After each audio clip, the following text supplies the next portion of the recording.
Hello students, स्वागत है आप सभी का और एक सोल्यूशन वीडियो में। आज हम सॉल्व करने वाले हैं Bihar board class 10 disaster management का छठा चैप्टर। तो चलिए सॉल्व करते हैं। पहला प्रश्न है, निम्नलिखित में कौन प्राकृतिक आपदा है? ऑप्शंस: आग लगना, बम विस्फोट, भूकंप, रासायनिक दुर्घटनाएं। उत्तर होगा भूकंप। प्रश्न नंबर 2, भूकंप संभावित क्षेत्र में भवनों की आकृति कैसी होनी चाहिए? ऑप्शंस: अंडाकार, त्रिभुजाकार, चौकोर, आयताकार। उत्तर होगा आयताकार। प्रश्न नंबर 3, भूस्खलन वाले क्षेत्र में ढलान पर मकानों का निर्माण क्या है? ऑप्शंस: उचित, अनुचित, लाभकारी, उपयोगी। उत्तर होगा अनुचित। प्रश्न नंबर 4, सुनामी प्रभावित क्षेत्र में मकानों का निर्माण कहाँ करना चाहिए? ऑप्शंस: समुद्र तट के निकट, समुद्र तट से दूर, समुद्र तट से ऊंचाई पर, इनमें से कोई नहीं। उत्तर होगा समुद्र तट से दूर। प्रश्न नंबर 5, बाढ़ से सबसे अधिक हानि होती है? ऑप्शंस: फसल की, पशुओं की, भवनों की, उपरोक्त सभी की। उत्तर होगा उपरोक्त सभी की। प्रश्न नंबर 6, कृषि सुखाड़ होता है? ऑप्शंस: जल के अभाव में, मिट्टी की नमी के अभाव में, मिट्टी के क्षय के कारण, मिट्टी की लवणता के कारण। उत्तर होगा जल के अभाव में। अब आते हैं लघु उत्तरीय प्रश्न पर, जिसका 1 नंबर प्रश्न है, भूकंप के प्रभावों को कम करने के 4 उपायों को लिखिए। उत्तर: भूकंप के प्रभावों को कम करने के लिए निम्नलिखित उपाय किए जा सकते हैं। भवनों का निर्माण, भवनों का निर्माण आयताकार आकार में करना चाहिए और उनकी संरचना ईंट और कंक्रीट जैसे मजबूत सामग्री से होनी चाहिए। इससे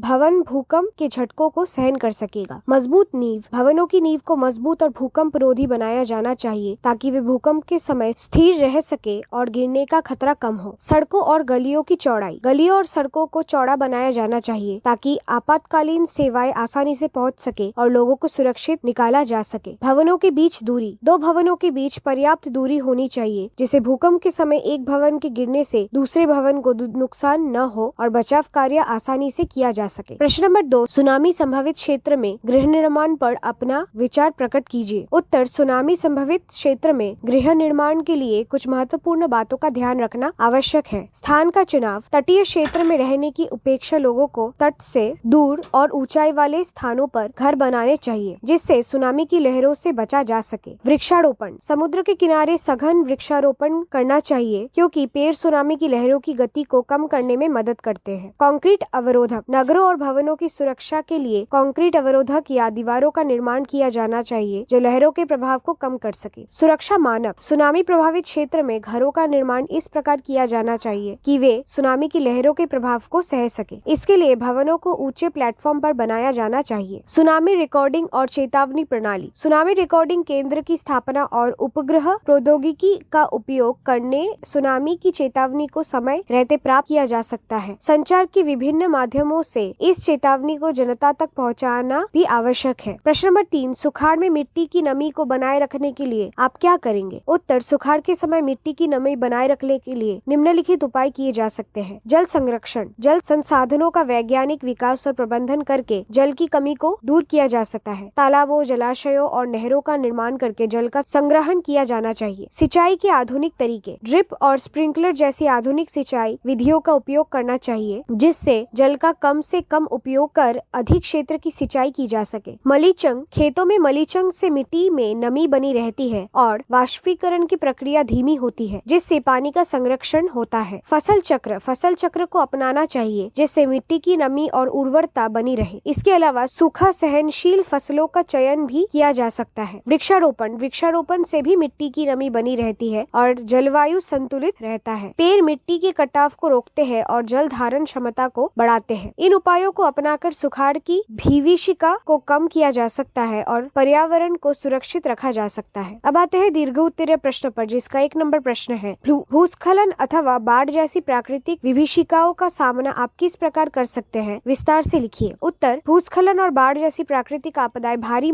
जान माल की क्षति कर सकती है। इससे बचने के लिए कुछ महत्वपूर्ण कदम उठाए जा सकते हैं। भूस्खलन से बचाव के लिए हमें ढलान वाले स्थानों पर निर्माण कार्य से बचना चाहिए और अगर निर्माण आवश्यक हो तो नींव को मजबूत और भूस्खलन प्रतिरोधी बनाना चाहिए। वनस्पति विहीन ढालों पर सघन वृक्षारोपण करने से मिट्टी की स्थिरता बनी रहती है और जल निकासी की उचित व्यवस्था होती है जिससे भूस्खलन की संभावना कम होती है। बाढ़ से बचाव के लिए नदियों के किनारों पर मजबूत तटबंध बनाए जाने चाहिए जिससे पानी का बहाव नियंत्रित हो सके। जल निकासी के लिए नहरों और जलाशयों का निर्माण करना चाहिए ताकि अतिरिक्त पानी को रोका जा सके। बाढ़ प्रभावित क्षेत्र में ऊंचे स्थानों पर रिंग बांध और सुरक्षा बांध बनाना भी एक कारगर उपाय है। इसके अलावा प्रभावित क्षेत्र में खाद्यान्न बैंक बैंक और सुरक्षित आश्रयों की स्थापना होनी चाहिए ताकि आपातकालीन स्थिति में लोगों को राहत प्रदान की जा सके। इस प्रकार के प्रबंधन न केवल आपदा के प्रभाव को कम करते हैं बल्कि लोगों की सुरक्षा भी सुनिश्चित करते हैं। प्रश्न नंबर 2, सुनामी के दौरान उठाए जाने वाले कदम के बारे में लिखें। Preparedness measures during tsunami scenario. उत्तर, सुनामी एक विनाशकारी प्राकृतिक आपदा है जो समुद्र के अंदर भूकंप या अन्य जल विद्युत गतिविधियों के कारण उत्पन्न होती है। सुनामी के दौरान सुरक्षा के लिए कुछ महत्वपूर्ण कदम उठाए जाने चाहिए। सबसे पहले लोगों को अपने घर या स्कूल की समुद्र तट से दूरी और समुद्र तल से ऊंचाई की जानकारी होनी चाहिए। सुनामी की चेतावनी मिलने पर तुरंत ऊंचे और सुरक्षित स्थानों पर चले जाना चाहिए। सुनामी की लहरें पहले छोटी और कमजोर दिख सकती है, लेकिन बाद में वे अत्यधिक उग्र और विनाशकारी हो सकती है। इसलिए पहले संकेत मिलते ही तट को खाली कर देना चाहिए। लोगों को समुद्र तट के पास जाने से बचना चाहिए क्योंकि अचानक आने वाली बड़ी लहरें जानलेवा हो सकती है। सुनामी चेतावनी केंद्र द्वारा जारी की गई चेतावनियों और रेडियो, टेलीविजन या मोबाइल अलर्ट पर ध्यान देना और उनका पालन करना आवश्यक है। सुनामी से बचने के लिए समुद्र तटों पर चेतावनी बोर्ड और सुरक्षित मार्ग संकेतक लगाए जाने चाहिए ताकि लोग आपात स्थिति में सुरक्षित स्थानों पर आसानी से पहुंच सके। प्रश्न नंबर 3, आकस्मिक प्रबंधन में स्थानीय प्रशासन एवं स्वयंसेवी संस्थाओं की भूमिका का विस्तार से उल्लेख कीजिए। उत्तर, आकस्मिक प्रबंधन में स्थानीय प्रशासन और स्वयंसेवी संस्थाएं एक महत्वपूर्ण भूमिका निभाते हैं। स्थानीय प्रशासन का मुख्य कार्य आपदा के समय राहत कार्यों का संचालन करना है। इसमें राहत शिविरों की स्थापना, प्राथमिक चिकित्सा की व्यवस्था, एम्बुलेंस सेवा, अग्निशामक दल की तैनाती और प्रभावित लोगों को सुरक्षित स्थानों पर पहुंचाना शामिल है। स्थानीय प्रशासन को आपदा की स्थिति में त्वरित और प्रभावी निर्णय लेने होते हैं ताकि जान माल की क्षति को कम किया जा सके। स्वयंसेवी संस्थाएं आपदा प्रबंधन में महत्वपूर्ण भूमिका निभाती है। ये संस्थाएं लोगों को आपदा से निपटने के लिए प्रशिक्षित करती है और उन्हें मानसिक और शारीरिक रूप से तैयार करती है। स्वयंसेवी संगठन राहत कार्यों में मदद करते हैं, जैसे भोजन, कपड़े और दवाइयाँ प्रदान करना। ये संस्थाएं आपदा के बाद पुनर्वास कार्यों में भी सहायता करती है, जिससे प्रभावित क्षेत्र में जीवन सामान्य हो सके। गांव और मोहल्ले के लोग भी आपदा प्रबंधन में सक्रिय भूमिका निभा सकते हैं। स्थानीय समुदाय की सहभागिता से आपदा प्रबंधन अधिक प्रभावी हो सकता है। समुदाय के लोग मिलकर आपदा के समय एक दूसरे की मदद कर सकते हैं और स्थानीय संसाधनों का उपयोग कर राहत कार्यों को तेजी से कर सकते हैं। इस प्रकार स्थानीय प्रशासन, स्वयंसेवी संस्थाएं और समुदाय मिलकर आपदा प्रबंधन को सफल बना सकते हैं। और इसी के साथ आज का सोल्यूशन वीडियो यही समाप्त होता है। जल्द लौटेंगे और एक सोल्यूशन वीडियो के साथ। तब तक कीप लर्निंग।